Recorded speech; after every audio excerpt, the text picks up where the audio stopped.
Hi and welcome to சகா channel. எல்லாருக்கும் வணக்கம். இன்றைக்கி நம்ம பைக் எப்படி வாங்கணும், எந்த மாதிரி வண்டி வாங்கணும்னு சொல்லிட்டு இந்த வீடியோவில் கிளியராக பார்க்க போகிறோம்.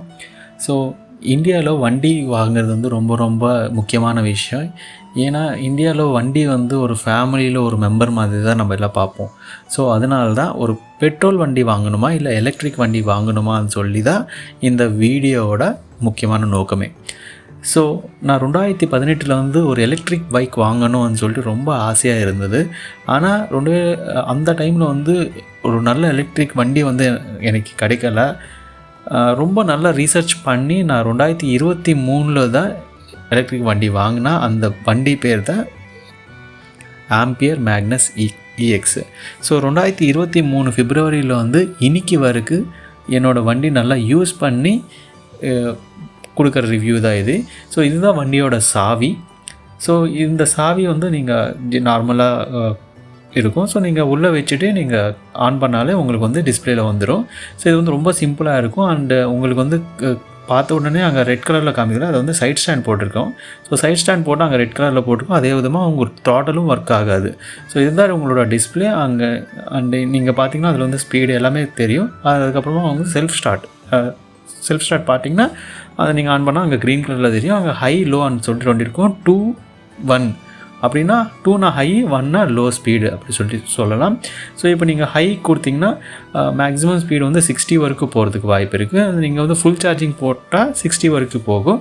இப்போ நீங்கள் கொஞ்சம் கம்மியான சார்ஜிங் போட்டிங்கன்னா 40, 45, 50 வரைக்கும். 50 வந்து 45 வந்து மினிமமாக போகும் நீங்கள் லோ சார்ஜிங் போடும்போது. 1ல் போடும்போது 30 தான் மேக்ஸிமம் போகும். ஸோ இது வந்து உங்களுக்கு என்ன சொல்கிறாங்கன்னா எக்கானமின்னு சொல்கிறாங்க. ஸோ அவங்க சொல்கிற மாதிரி 125 கிலோமீட்டர்ஸ் வரும்னு சொல்லிட்டு அந்த 1ல் போனால் உங்களுக்கு அந்த 125 கிலோமீட்டர்ஸ் வரும்னு சொல்லிட்டு சொல்லுவாங்க. நெக்ஸ்ட்டு பார்த்தீங்கன்னா பட்னது நீங்கள் உங்களுக்கு அங்கே வைலட் கலரில் பார்க்கலாங்க. ஆன் ஆஃப் அந்த லைட்டுக்கு வந்து ஆன் அண்ட் ஆஃப் பார்க்கலாம். ஸோ நெக்ஸ்ட்டு பார்த்தீங்கன்னா இங்கே லெஃப்ட் சைடில் பார்த்தீங்கன்னா டிம் அண்ட் டிப், அந்த லைட்டை ஆன் பண்ணிங்கன்னா டிம் அண்ட் டிப் கொடுக்கறதுக்கு இங்கே பார்த்துக்கலாம். நெக்ஸ்ட் பார்த்தீங்கன்னா ஹார்னு, அதுக்கப்புறமா இண்டிகேட்டர், லெஃப்ட்டு ரைட் இண்டிகேட்டர்ஸ், அதுக்கும் இங்கே நீங்கள் டிஸ்பிளேயில் பார்க்கலாம். லெஃப்ட் சைடில் வந்து கொஞ்சம் டிஸ்பிளே கொஞ்சம் பக்கமாக நம்மளுக்கு அந்த லெஃப்ட் ரைட் இண்டிகேட்டர்ஸ் தெரியுது, நல்லா தெரியுது. அப்புறமா பார்த்தீங்கன்னா இங்கே பூட் ஸ்பேஸ் பார்க்கலாம். இங்கே வந்து மொபைலு, பவர் பேங்க் அந்த மாதிரி எது வேணால் வச்சுக்கலாம். அண்ட் அது இன்னொரு பார்த்திங்கன்னா ரிவர்ஸ் கியர் வந்து நீங்கள் போட்டுட்டு 4 கிலோமீட்டர்ஸ் வரைக்கும் பின்னால் போகலாம். ஸோ இது வந்து டியூப்லெஸ் டயர்ஸு. எனக்கு வண்டியோடு சேர்த்து வந்தது டியூப்லெஸ் டயர்ஸ் தான். ஆனால் ரொம்ப கொஞ்சம் சின்னதான டயர்ஸு, அதுதான் இதோட பிரச்சனையே. அதுக்கப்புறமா நீங்கள் பார்த்தீங்கன்னா பின்னால் கூட டியூப்லெஸ் டயர்ஸ் தான். அதுக்கப்புறமா இது வந்து ஸ்ப்ரிங் சஸ்பென்ஷன், பின்னால் ஃப்ரண்ட் வந்து நார்மல் சஸ்பென்ஷன்ஸ் தான், டியூயல் சஸ்பென்ஷன் தான் கொடுத்துருக்காங்க. நீங்கள் பார்த்தீங்கன்னா பேட்ரி ஸ்பேஸ் பார்த்தீங்கன்னா இங்கே பாருங்கள், பேட்ரி வந்து இங்கே கொடுத்துருப்பாங்க. பேட்ரி வந்து ரொம்ப ஐரனோட கவர் பண்ணிட்டு தான் கொடுத்துருப்பாங்க. ஸோ எவ்வளோ மலையில் போனாலும் உங்களுக்கு வந்து அந்த வண்டி வந்து அந்த பேட்ரி வந்து நனையாது. பார்த்தீங்கன்னா எக்ஸ்ட்ரா ஃபிட்டிங்ஸ் எல்லாம் நீங்கள் பார்த்துக்கோங்க. இந்த சில்வர் கலரில் இருக்கிறதெல்லாம் வந்து எக்ஸ்ட்ரா ஃபிட்டிங்ஸ் தான். ஸோ வண்டியோட நான் வாங்கியிருக்கேன். ஸோ 3500 கிட்ட நான் செலவு பண்ணி இந்த எக்ஸ்ட்ரா ஃபிட்டிங்ஸ் போட்டிருக்கேன். எக்ஸ்ட்ரா ஃபிட்டிங்ஸ் வந்து ரொம்ப இம்பார்ட்டன்ட்டுங்க. ஏன்னா நீங்கள் வண்டியில் ஸ்க்ராச்சஸ் படாமல் வந்து இந்த எக்ஸ்ட்ரா ஃபிட்டிங்ஸ் வந்து உங்களுக்கு ரொம்ப ஹெல்ப்ஃபுல்லாக இருக்கும். அண்ட் ஃபுட் வைக்கிறதுக்கு நீங்கள் இந்த மேட் பார்த்துருக்கீங்களா, அது வந்து எக்ஸ்ட்ரா ஃபிட்டிங்ஸில் தான் சேர்த்து தான் வரும். அந்த மேக்னஸ் எல்லாம் இருக்கிறது வந்து எக்ஸ்ட்ரா ஃபிட்டிங்ஸ் தான். அதுக்கப்புறமா பூட் ஸ்பேஸ் பார்த்தீங்கன்னா கொஞ்சம் ஸ்பேஷியஸாகவே இருக்கும். பெரிய ஹெல்மெட் எல்லாம் வைக்க முடியாது, சின்ன ஹெல்மெட் நீங்கள் வச்சு பார்த்துக்கோங்க. பட் ஆனால் ஸ்பேஷியஸ் வந்து ரொம்ப ஹெவியாக இருக்கும். வெஜிடபிள்ஸ் எல்லாம் நீங்கள் நல்லா வச்சுக்கலாம். அந்த லைட் பார்த்திங்கன்னா ரொம்ப ஹெவியான லைட்டிங்கு, நைட்டெல்லாம் வந்து நல்ல லைட்டிங் கொடுக்கும். ஸோ அது வந்து லைட்டிங் வந்து பிரச்சனையே கிடையாது. ஸோ இது வந்து டிட்டாச்சபிள் பேட்ரி. ஸோ இது வந்து பேட்ரி பார்த்திங்கன்னா இங்கே கரெக்டாக நீங்கள் ஃபிட் பண்ணி கொடுத்துருப்பாங்க. ஸோ நீங்கள் அதுக்கு ஓப்பன் பண்ணோம்னா அங்கே லாக் பட்டன் இருக்கும். அந்த லாக் ஓப்பன் க்ளோஸ் பண்ணிங்கன்னா அந்த ஓப்பன் பண்ணுறதுக்கு வசதியாக இருக்கும். ஆனால் அப்படி எடுக்கக்கூடாது. ஃபர்ஸ்ட் ஆஃப் ஆல் நம்ம வந்து மெயின் ஆஃப் பண்ணி தான் பேட்ரி எடுக்கணும். மெயின் ஆன் பண்ணால் பேட்ரியும் ஒர்க் ஆகாது. நீங்கள் அப்படியே ஆன்டி கிளாக் வைஸில் போட்டுட்டு நீங்கள் எடுத்துகிட்டு அதுக்கப்புறமா வந்து ஸ்க்ரூ ஓப்பன் பண்ணி பேட்ரி எடுக்கணும். ஸோ அப்படி எடுத்தால் தான் பேட்ரி வரும், இல்லைனா பேட்ரி வரவே வராது. ஸோ நீங்கள் வந்து வாஷிங் பண்ணும்போது கூட இந்த பேட்ரி எல்லாம் எடுத்துகிட்டு தான் வாஷ் பண்ணால் உங்களுக்கு வந்து பேட்ரி வந்து ரொம்ப லாங் லாஸ்டிங்கில் வரும், இல்லைனா பேட்ரி வந்து சீக்கிரமாக போயிடும். ஸோ அது வந்து ரொம்ப முக்கியமாக பார்க்க வேண்டியத விஷயம். ஸோ நீங்கள் வாஷ் பண்ணணும்னா கண்டிப்பாக பேட்ரி எடுத்து தான் வாட்டர் வாஷ் பண்ணால் நல்லாயிருக்கும். சார்ஜிங் பாயிண்ட் பார்த்திங்கன்னா 5 ஆம்ப் தான் கொடுத்துருக்காங்க. அது வந்து ரொம்ப ரொம்ப எனக்கு ரொம்ப பிடிச்சிருக்கு. ஏன்னா 5 ஆம்ப்ஸ் தான் நம்ம பழைய காலத்தில் எல்லாமே நம்ம யூஸ் பண்ணிகிட்டு இருந்தோம். பட் இப்போ 16 ஆம்ப்ஸ்னால் நம்மளுக்கு நிறைய பிளேசஸில் வந்து கிடைக்கிறதுக்கு வாய்ப்பு இல்லை. இந்த நான் இருக்கிற வீட்டில் கூட 5 ஆம்ப்ஸ் தான் வைக்கிறதுக்கு இருக்குது. ஸோ இது செட் ஆகிடுச்சு. இதுதான் சார்ஜரு. நீங்கள் சார்ஜர் பார்த்திங்கன்னா கொஞ்சம் பெருசாகவே இருக்கும், சின்னதாக இருக்காது. So mobile charger laptop charger மாதிரி சின்னதாக இருக்காது, கொஞ்சம் பெருசாக இருக்கும். ஏன்னா இதுக்குள்ளேயே ஃபேன் எல்லாம் இருக்கிறதுனால எல்லாம் பெருசாக இருக்கும். ஸோ இதை கனெக்ட் பண்ணிவிட்டு இது அவுட்புட்டுக்குள்ளே வந்து நீங்கள் பேட்ரி கனெக்ட் பண்ணுற மாதிரி இருக்கும், வண்டி கனெக்ட் பண்ணுற மாதிரி இருக்கும். ஸோ இது நீங்கள் ஓப்பன் பண்ணணும். ஸோ தண்ணியில் வந்து நனையக்கூடாது, க்ளோஸராக கொடுத்துருக்காங்க. ஓப்பன் பண்ணி நீங்கள் அந்த ஜஸ்ட் ப்ரெஸ் பண்ணாலே போதும். யூ ஹாவ் டு நீங்கள் கரெக்டாக உள்ளே வச்சு ப்ரெஸ் பண்ணால் ஒரு சின்ன சவுண்டு வரும், டக்குன்னு சவுண்டு வரும். அதாவது லாக் ஆகிடும்னு சொல்லிட்டு. ஸோ அப்போ நீங்கள் கிளிக் பண்ணால் தான் லாக் ஆகிடும். இல்லைனா வர அந்த சவுண்டு வர வரைக்கும் நீங்கள் வந்து ப்ரெஸ் பண்ணணும். அதுக்கப்புறமா லாக்கிங், அது வந்து ஆன்டி கிளாக் வைஸில் திரும்பினா மட்டும்தான் அது வந்து ஓப்பன் ஆகும். இல்லைனா அப்படி நீங்கள் எழுத்துனீங்கன்னா அந்த இது போகிறதுக்கு வாய்ப்புகள் இருக்குது. ஏன்னா அது வந்து ஸ்க்ரூ டைப் தான் கொடுத்துருக்காங்க. அந்த ஸ்க்ரூ டைப் போயிடுச்சுன்னா ரொம்ப ப்ராப்ளம். ஸோ அது வந்து நீங்கள் கரெக்டாக ஓப்பன் பண்ணி கொஞ்சம் ப்ரெஷர் கொடுத்து தான் எடுக்கணும். ஸோ பார்த்துட்டு அந்த சார்ஜிங் போடும்போது வைக்கும்போது ஆன் பார்த்துக்கோங்க. அதுக்கப்புறமா நீங்கள் இந்த பேட்டரி பார்த்தீங்கன்னா அந்த சார்ஜர் பார்த்தீங்கன்னா எல்லா கேஷன்ஸ் எல்லாம் கொடுத்துருக்காங்க. ஸோ அந்த கேஷன்ஸ் எல்லாம் பார்த்துக்கிட்டு நீங்கள் பார்த்துக்கோங்க. இது வந்து ப்ரெசென்ட்டாக எனக்கு வந்து 75% வந்து சார்ஜிங் ஆக ஆரம்பிச்சிது. ஏன்னா நான் ஏற்கனவே சார்ஜிங் பண்ணி தான் உங்களுக்கு காமிக்கிறதுக்காக திருப்பி வச்சுருக்கேன். 75% சார்ஜிங்கில் வந்து ஆரம்பிக்கும். 25, 50, 75, 100 அப்படி காமிச்சிடும். இதுதான் என்னோடய புது பைக்கோட வாங்கும்போது அந்த பிக்சரு. அப்புறம் பார்க்கும்போது லாங் டர்ம் பர்ஃபார்மன்ஸ் எப்படி இருக்குன்னா, பில்ட் குவாலிட்டி வந்து ஒரு ப்ரீமியம் அந்தளவுக்கு நான் சொல்ல மாட்டேன். ஸ்டீல் லைக் அது எல்லா வண்டி வர மாதிரி ஸ்டீல் ஐரன் அந்த மாதிரி இல்லை. பட் பிளாஸ்டிக் தான். பட் ஓரளவுக்கு நீங்கள் தாங்கும். ஓகே, நீங்கள் தாராளமாக யூஸ் பண்ணலாம். நல்ல குவாலிட்டியாக வரும். ஸோ நல்ல குவாலிட்டியாக நான் சொல்லுவேன், ஆனால் ப்ரீமியம் குவாலிட்டியான்னு நான் சொல்லலை. அதே விதமாக நெக்ஸ்ட் பார்த்தீங்கன்னா பர்ஃபார்மன்ஸ் அண்ட் ஃபங்க்ஷனாலிட்டி பார்த்தீங்கன்னா, பர்ஃபார்மன்ஸ் வந்து பக்காவாக இருக்குங்க. ஒரு பிரச்சனை கூட கிடையாது. அண்ட் ஃபங்க்ஷனாலிட்டியும் ரொம்ப ரொம்ப ஈஸியான ஃபங்க்ஷனாலிட்டி தான் இது. ஸோ நான் வந்து ப்ரீவியஸாக வந்து ஸ்ப்ளெண்டர் யூஸ் பண்ணிகிட்டு இருந்தேன். அந்த ஸ்ப்ளெண்டர் யூஸ் பண்ணாமல் இந்த வண்டி வாங்குறான்னா நீங்களும் யோசிச்சு பாருங்கள். ஸோ எனக்கு வந்து ரொம்ப நல்லா பிடிச்ச இது.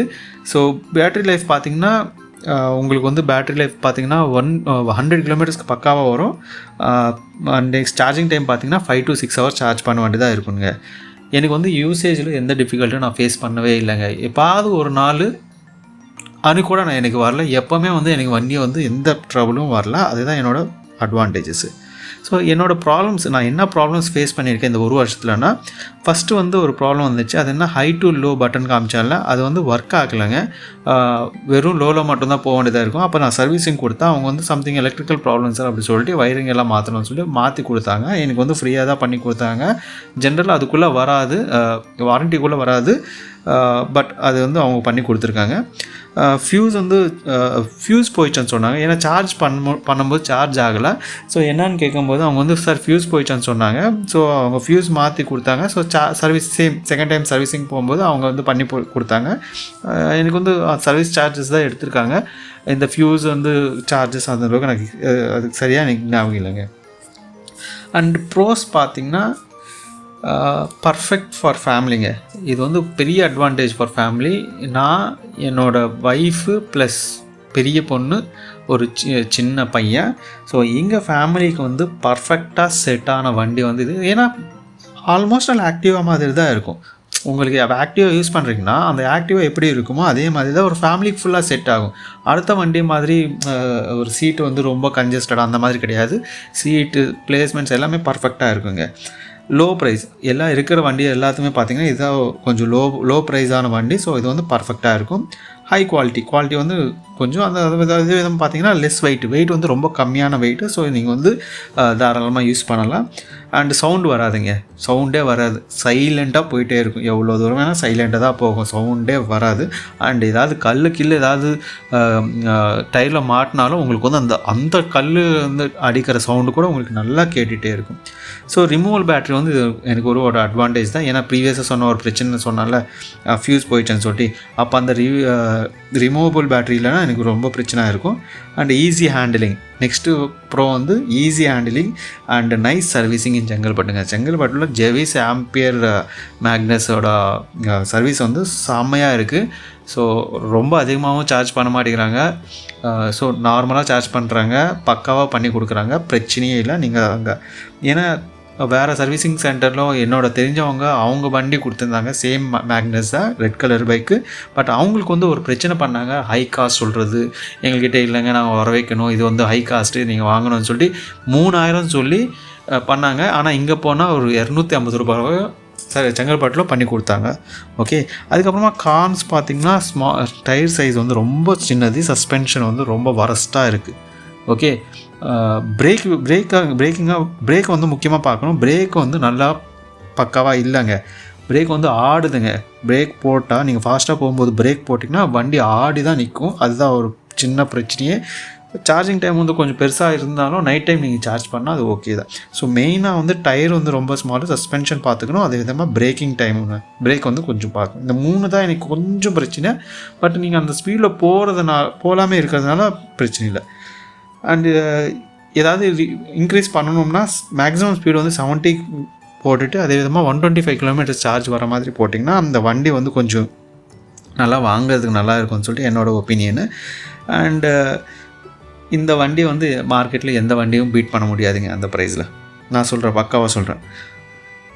அண்டு எப்பாவது நீங்கள் லாங் டைம் போகிறீங்கன்னா என்னோடய டிப் என்னென்னா, நீங்கள் காற்று நல்லா பார்த்துக்கிட்டு போங்க. ஏன்னா நீங்கள் சிங்கிளாக போகும்போது அந்தளவுக்கு பிரச்சனை இருக்காது. நீங்கள் டியூவலாக போகும்போது, நீங்கள் 2 பேர் போகிறீங்க இந்த வண்டியில், காற்று கரெக்டாக நீங்கள் மெயின்டைன் பண்ணி போனீங்கன்னா உங்களுக்கு வந்து சார்ஜிங் டைம் மைலேஜ் வந்து ரொம்ப அதிகமாக வரும். லைக் நிறைய கிலோமீட்டர்ஸ் வரும். நீங்கள் காற்று நல்லா மெயின்டைன் பண்ணனா அந்த சார்ஜிங் வந்து உங்களுக்கு கம்மியாக இருக்குங்க. அதுக்கப்புறமா சரி ஓகே, நீங்கள் இது பார்த்துருப்பீங்க, தம்ப்நெயில் பார்த்துட்டு என்னப்பா 10,000 சம்பாதிக்கலாம்னு சொன்னீங்க, எங்கப்பா 10,000 வந்துருமா, எங்கே நீங்கள் எதுவுமே சொல்லலையான்னு சொன்னிங்கன்னா அதுக்கு தாங்க வரேன். அதுதாங்க இதுவங்க பார்த்துக்கோங்க. என்னோடய வண்டி வந்து 8200 கிலோமீட்டர்ஸ் போயிருக்குங்க. ஓகே, ஆவரேஜாக ஒரு பெட்ரோல் பைக் வந்து நான் சொல்கிறது வந்து ஒரு ப்ரீமியம் பைக் சொல்கிறேங்க. ஒரு ப்ரீமியம் பைக் வந்து 60 கிலோமீட்டர் வரது வந்து இப்போ வர்றது கிடையாது. நான் சொல்கிறேன், ஒரு எக்ஸாம்பிளாக சொல்கிறேன். ஒரு கிலோமீட்டர் ஒரு 60 கிலோமீட்டர் வருதுன்னு வச்சுக்கோங்க. அப்போ ஒரு லிட்டர் பெட்ரோல் வந்து 60 கிலோமீட்டர்ஸ். ஓகேவா? So 8200 divided by 60. ஏன்னா 60 கிலோமீட்டர்ஸ் போட்டிங்கன்னா 136. அப்போனா 136 லிட்டர் பெட்ரோல்னது தேவைப்படுது 8200 கிலோமீட்டர்ஸ் போகிறதுக்கு. அப்போ 136 கிலோமீட்டர்ஸு ஒரு லிட்டர் பெட்ரோல் நீங்கள் கம்பேர் பண்ணும்போது 110 ருபீஸாக வச்சுக்கோங்க. இப்போ 100 110 அது மாதிரி மாற்றிட்டே இருக்கிறதுனால 136 இன்ட்டு 110 ருபீஸு 15,000 ஆகுங்க. 5,000 வந்து கரண்ட் பில் போயிடும், எயிரு, சர்வீஸிங்கு எக்ஸெட்ரா. ஆனால் இவ்வளோ கரண்ட் பில் வராது. பட் நான் வந்து மேக்ஸிமம் போட்டிருக்கேன். மேக்ஸிமம் இல்லை, இதுக்கு மேலே போட முடியாது, அந்தளவுக்கு போட்டிருக்கேன். எனக்கு தெரிஞ்சு ஒரு 2,000 கூட வந்திருக்காதுங்க ஒரு வருஷத்தில் எனக்கு கரண்ட் பில்லு. பட் நான் வந்து எக்ஸ்ட்ராவாக போட்டுக்கு உங்களுக்கு காமிக்கிறேன்.